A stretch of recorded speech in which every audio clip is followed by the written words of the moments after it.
A long time ago, a girl named Nmachi was born, the only daughter among four boys. From childhood, she was strong-willed, fearless and stubborn. She fought like a boy, spoke without fear, and never backed down from a challenge. Her intelligence amused everyone, but her temper worried her parents, who prayed daily for her to change. In a quiet town surrounded by tall trees and dusty roads, a girl named Nmachi was born, the only daughter among four boys.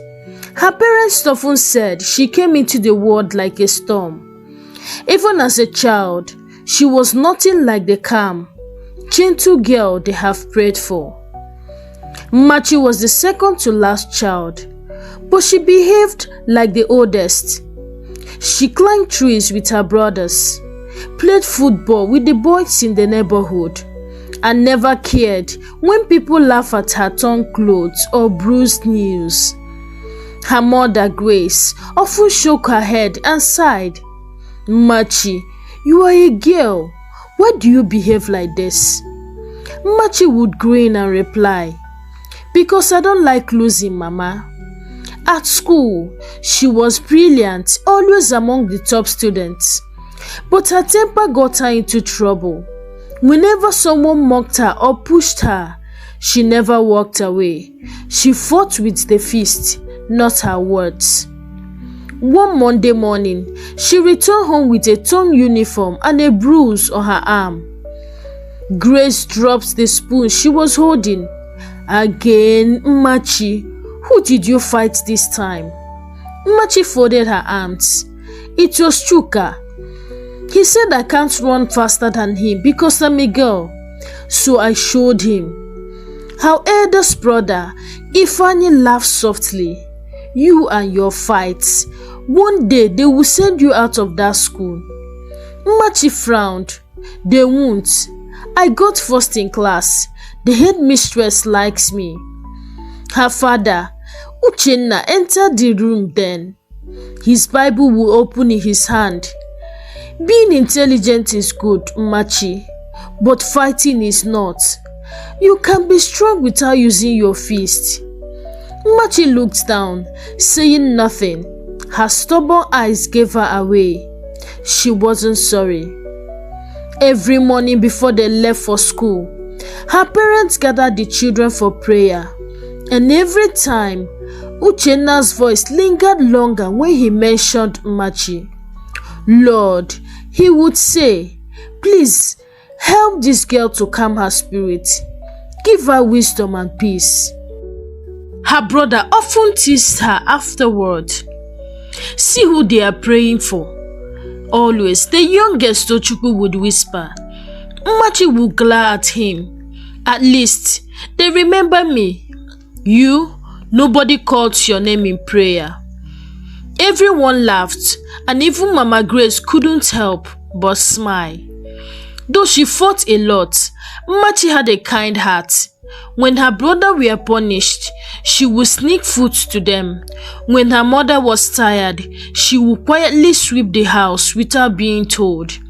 But she hated being told she couldn't do something just because she was a girl. One evening, when helping her father fix a radio, he said gently, "Nmachi, you are strong-willed. That is not bad, but strength must be guided. A wide river can destroy, but when directed, it gives life." Nmachi listened quietly, holding the screwdriver tightly. For a moment, she looked thoughtful, but then she smiled. "Maybe one day, I'll be a great woman, Papa, strong but kind." Papa Uchenna looked at her and nodded. "I believe that, my daughter." Years passed and Nmachi grew into a beautiful young woman. The same fire that made her stubborn as a child followed her into adulthood. She was confident, outspoken and bold. People admired her intelligence, but few could handle her strong will. When she met Ebuka, she was 26. He was calm, quiet and gentle, the exact opposite of her. Many wondered how someone like Nmachi could fall in love with a man so soft-spoken, but Ebuka loved her spirit. He said she brought life into every home. Their wedding was small and peaceful. Afterward, Ebuka rented a 2-bedroom flat in a quiet compound on the outskirts of town. It was the kind of peace where neighbors kept to themselves. Every family lived behind closed doors. Only greeting would they meet outside. On their first evening in the new house, Nmachi looked around and sighed. "Everyone here looks so serious," she said, peeking through the curtain. "No one even smiles." Ebuka chuckled. "That is because you just moved in. Give them time." Nmachi turns to him, or maybe they are all pretending to be saints. "Nmachi," he says softly, "please, let's not start imagining things. We came here for peace." She folded her arms. Peace doesn't mean silence. These people act like greeting will remove money from their pockets. Ebuka smiled and shook his head. "You can't change everyone." Nmachi was not used to being ignored. Back in her family house, everyone knew her voice. But here, the compound was full of quiet families who only waved politely and walked away. One Saturday morning, she tried to greet her neighbor, a woman in her 30s named Ngozi. "Good morning," Nmachi said with a smile. Ngozi looked up from washing clothes. "Good morning," she replied briefly and continued what she was doing. That was all. No question, no conversation. Nmachi frowned as she walked back inside. "Ebuka, I don't like that woman. She just greeted me like she was forced to." Ebuka, who was reading a newspaper, looked up and said, "Maybe she was busy. She could still smile." Nmachi replied sharply, "What is wrong with people here?" Ebuka sighed quietly. "Nmachi, please don't start trouble. Let's just live in peace." "Peace again," she muttered. "Even peace needs a little noise sometimes." Days turned into weeks, and Nmachi began to notice more about the compound. The family that quarreled behind closed doors, the young man who came home late at night, the children who played outside. Everyone seems to live in their own small world. One evening, while watering the flower near the entrance, she saw Ngozi again. This time, she decided to try once more. "Your flowers look nice," Nmachi said kindly. Ngozi glanced at her, then nodded. "Thank you." "Do you like gardening?" Nmachi asked. Ngozi hesitated, then said, "Sometimes. It keeps me busy." Nmachi smiled. "At least we have something in common." For the first time, Ngozi smiled back. It was small, but it was a start. That evening, Nmachi told her husband, "She smiled at me today." Ebuka laughed. "You see, you just needed patience." Nmachi raised an eyebrow. "Patience?" "No, she just realized I'm not her enemy." Ebuka shook his head with a smile. "You will never change." Nmachi looked at him, a soft smile on her lips. "Maybe I'm not supposed to." Though she was still strong-willed and quick-tempered, there was something about marriage that begins to shape her. A quiet voice in her heart telling her that peace wasn't always weakness and silence didn't mean fear. But deep within, the stubborn Nmachi was still there, waiting for the right moment to show again. It was a quiet Sunday afternoon. The sun was high and the compound was peaceful, until the sound of children running echoed through the staircase. Their feet thundered hard against the concrete as they raced up to the second floor, laughing and shouting. Nmachi, who was lying on the sofa, turned sharply. Her eyes narrowed. "What kind of nonsense is this?" she muttered, dropping the pillow she had been holding. "Can't people train their children again?" Ebuka, sitting in the living room, looked up from his phone. "Nmachi, leave them. They are just kids." But Nmachi was already standing. "No, this is too much. Every day, noise from upstairs. I have had enough." "Please don't go there," Ebuka warned. But she ignored him. She stormed out of the apartment, climbed the stairs 2 at a time, and reached the second floor. Her heart was already racing, not from fear, but from anger. Without hesitation, she banged on the door, not knocking, but hitting it so hard that the sound echoed through the building. "Open this door." "Nonsense," she shouted. Within seconds, the door opened. A woman in her early 50s, Mrs. Adeboya, stood there shocked. Her husband quickly came behind her, holding a towel around his neck. "Madam, what is it?" Mrs. Adeboya asked, confused. Nmachi didn't wait. "Tell your children to stop running up and down like animals. People are resting downstairs." The woman blinked in disbelief. "Excuse me? You came banging on my door to insult my children?" Nmachi's voice rose. "If you can't control them, I will do it for you." The man frowned. "Young lady, watch your tongue. This is not your father's house." That was all Nmachi needed to hear. "Oh, so you people think you can make noise because you live upstairs? Let me tell you, I'm not afraid of anybody here." Voices began to rise. Doors opened along the corridors. Neighbors peeped out. "Please calm down," someone whispered.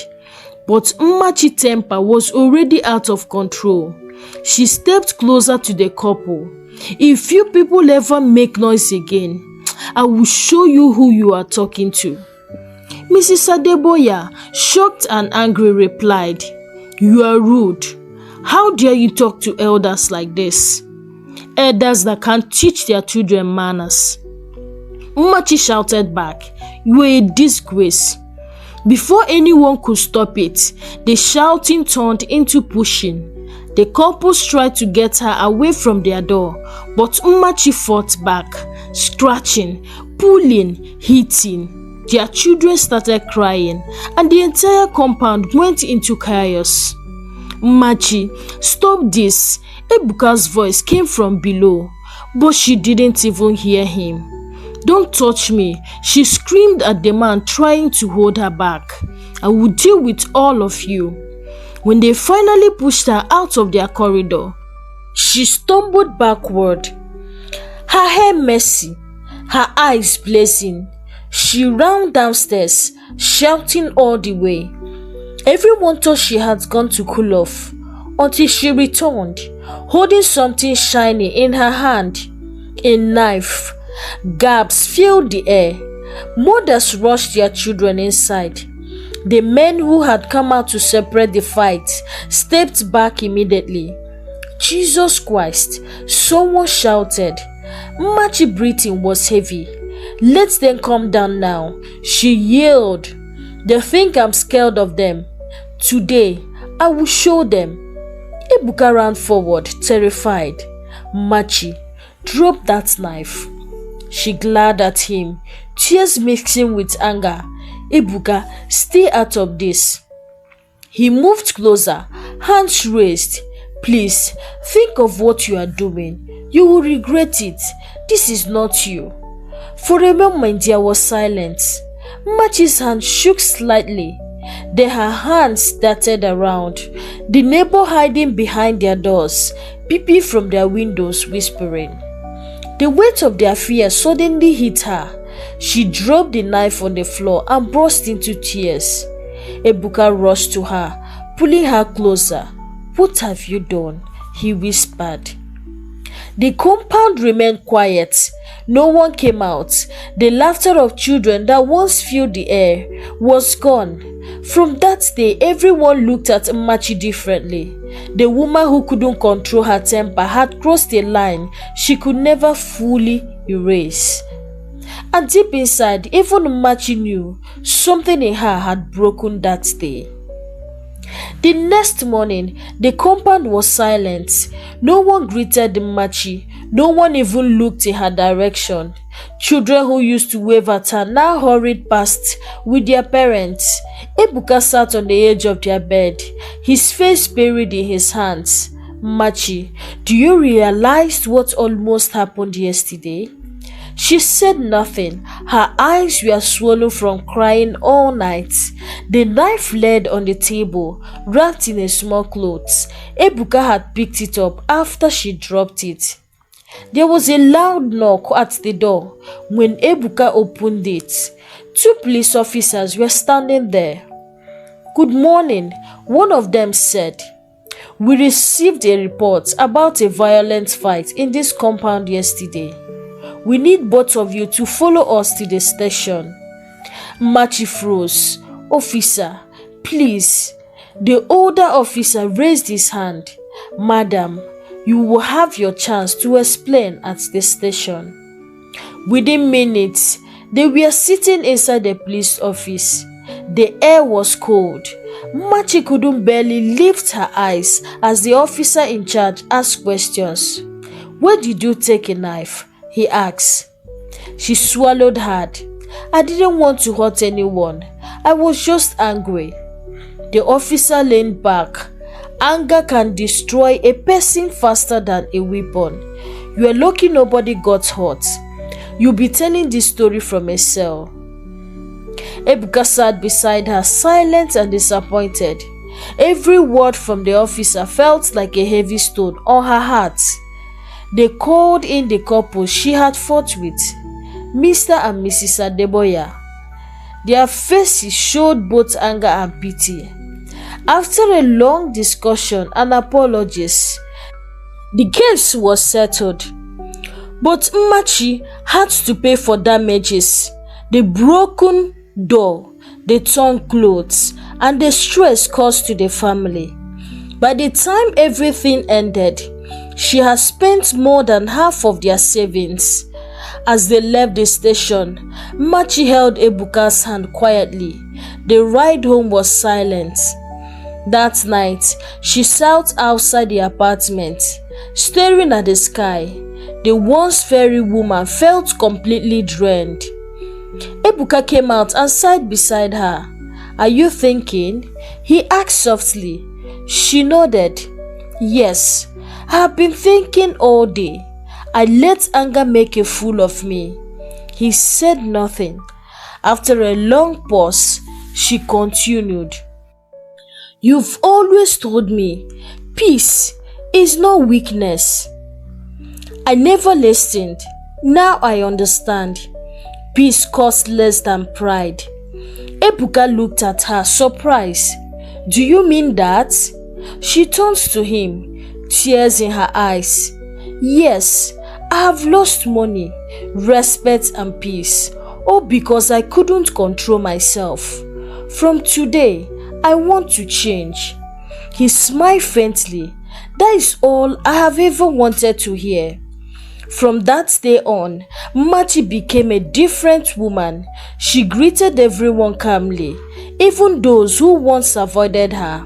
When the children ran upstairs again, she simply smiled and shut her window. The neighbors slowly began to greet her again, surprised at her gentleness.